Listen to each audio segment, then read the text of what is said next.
Hello, good morning मेरे प्यारे साथियों। आज हम चर्चा करेंगे लॉ ऑफ टॉर्ट के एक बहुत ही महत्वपूर्ण केस जिसे पेपर में कई बार पूछा गया है, म्युनिसिपल कॉर्पोरेशन दिल्ली बनाम सुभाष बंटी। और साथ ही चर्चा करेंगे मृत्यु दुर्घटना अधिनियम की धारा 1 कि यदि किसी व्यक्ति की किसी दुर्घटना में मृत्यु हो जाती है तो उसके वारिसों का क्षतिपूर्ति का दायित्व कितना होता है।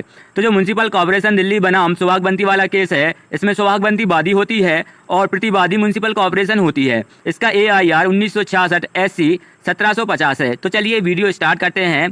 तो इस केस में आखिर हुआ क्या। यह केस मृत्यु दुर्घटना अधिनियम की धारा 1 पर आधारित है। अब जानते हैं इस केस में हुआ क्या। इस केस के जो तथ्य हैं कि चांदनी चौक दिल्ली के बाजार का एक घंटाघर था और वह गिर गया और उसके गिरने के कारण कई व्यक्तियों की मृत्यु हो जाती है।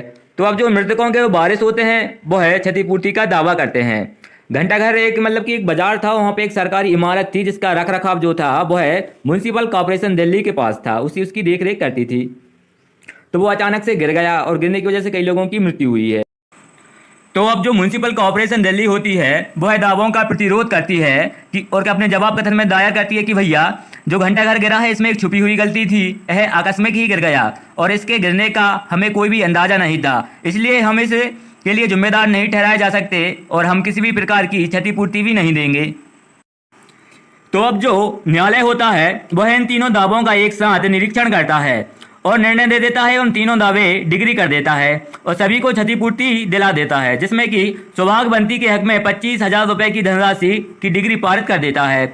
विचार न्यायालय ने यह निर्णय दिया कि जो चुंगी कमेटी थी इसका यह कर्तव्य बनता था कि वह अपनी जायदादों की देखभाल अच्छे से करे जिससे कि वो किसी के लिए खतरा ना बने। और जो विचार न्यायालय था उसने प्रतिवादी का यह कथन भी नहीं सुना, ना माना उसे कि इसके पीछे छुपी हुई गलती थी और इसमें म्युनिसिपल कॉर्पोरेशन किसी भी प्रकार से जिम्मेदार नहीं था। इस बात को न्यायालय ने नहीं माना। तो अब यह केस उच्च न्यायालय के पास पहुंच जाता है। म्युनिसिपल कमेटी ने विचार न्यायालय के निर्णय तथा डिग्री के खिलाफ उच्च न्यायालय में अपील दायर की।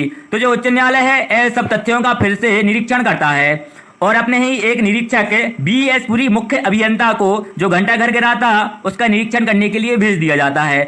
तो जो BS पुरी हैं यह उसका निरीक्षण करते हैं और कोर्ट में अपनी जांच की रिपोर्ट प्रस्तुत करते हैं और उस रिपोर्ट में उनके द्वारा यह कहा गया कि यह जो इमारत थी यह लगभग 80 साल पुरानी है और इसकी जो गुम्बद है वह 40 से 50 साल पुरानी है और यह अपने घुमावदार नुक्स के कारण ही गिर गई है। पुरी ने कहा कि अगर कोई विशेषज्ञ घंटाघर का निरीक्षण पहले ही कर लेता तो यह बता सकता था कि यह घंटाघर गिरने वाला है। तो जो उच्च न्यायालय है वो है इस केस में जो सुभाष बंटी थी उसे 25,000 रुपये की धनराशि दिला देता है और अन्य जो दो दावे थे उनमें क्षतिपूर्ति की रकम कम कर देता है। और उच्च न्यायालय इस केस में रेस स्पा लॉक्यूटर का सिद्धांत लागू कर देता है। अब समझ लेते हैं रेस स्पा लॉक्यूटर का सिद्धांत क्या होता है कि प्रत्यक्षम की प्रमाणम की घटना ऐसी है जो स्वयं प्रमाण दे रही है। कोई बिल्डिंग गिरी है तो जाहिर सी बात है बिल्डिंग गिरेगी तो उसके नीचे लोग दबकर तो मरेंगे ही। तो यही रेस स्पा लॉक्यूटर का सिद्धांत होता है जिसमें घटना स्वयं प्रमाण देने लगती है।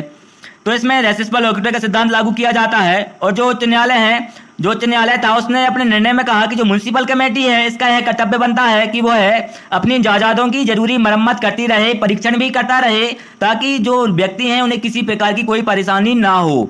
और BS पुरी की रिपोर्ट के आधार पर जो उसने गवाही दी थी उसके आधार पर उच्च न्यायालय ने सुभाष बंटी के पक्ष में ही अपना निर्णय दे दिया।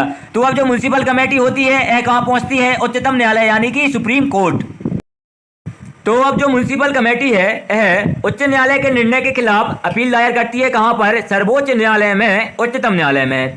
तो जो सर्वोच्च न्यायालय होता है उसके सामने यह प्रश्न होता है कि क्या जो म्युनिसिपल कमेटी थी यह घंटाघर की देखरेख करने में असावधान थी और क्या इस असावधानी के कारण म्युनिसिपल कमेटी को क्षतिपूर्ति देनी पड़ेगी। अब सुप्रीम कोर्ट इस केस का निरीक्षण करता है और अपने निर्णय में कहता है कि भैया जो घंटाघर गिरा है उसके पीछे म्युनिसिपल कमेटी ही जिम्मेदार है, क्योंकि जो घंटाघर था वह म्युनिसिपल कमेटी की ही देखरेख में था। अतः अब जो लोग मर गए हैं उनके जो वारिस हैं वो है क्षतिपूर्ति का दावा कर सकते हैं म्युनिसिपल कमेटी के विरुद्ध और म्युनिसिपल कमेटी को उन्हें क्षतिपूर्ति देनी ही पड़ेगी। अतः अपील खारिज कर दी जाती है और उच्चतम न्यायालय द्वारा जो सुप्रीम कोर्ट था उसके द्वारा कुछ सिद्धांत प्रतिपादित किए जाते हैं। उनके द्वारा कहा गया कि अगर कोई संपत्ति राजमार्ग पर स्थित है तो मकान मालिक का कर्तव्य होता है कि वह उसको सुरक्षित रखे। और उन्होंने कहा कि जो मृत्यु दुर्घटना अधिनियम की धारा 1 है इसके अंतर्गत अगर किसी दूसरे व्यक्ति की असावधानी से किसी व्यक्ति की मृत्यु हो जावे तो जो मृतक है उसके बारे से क्षतिपूर्ति की मांग कर सकते हैं।